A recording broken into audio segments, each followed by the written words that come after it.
I do homework. Tumpa আপু, আপনি আপনার কথাই বলবেন। I do homework.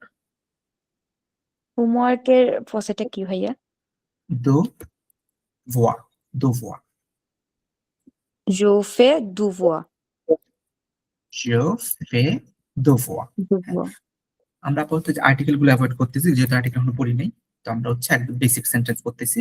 je fais devoir। তারপর হচ্ছে আরেকটা ওয়ার্ড, যদি আমি বলি উই আর, আমরা, আমরা চেঁচামেচি করতেছি, খুব সাউন্ড নয়েজ করতেছি, আমরা খুব নয়েজ করতেছি। Nous faisons. Nous faisons. faisons, faisons। আর Nous. এই যে নয়েজ হচ্ছে এই যে ভুই, ভুই, Bruit. Bruit. ভুই। হ্যাঁ, Nous faisons bruit. ভুই। নো ফ্রেঞ্জো ভুই। আমি বানানটা ভুল লিখছি, বিআরইউআইটি হবে এটা। ইয়েস, বিআরইউআইটি, ভুই। নো ফ্রেঞ্জো ভুই। এই টিটা কিন্তু বলা যাবে না, এই টিটা বলা যাবে না, ভুই সাউন্ড হচ্ছে Nous, ভুই। ফ্রেঞ্জো nous faisons bruit. ভুই।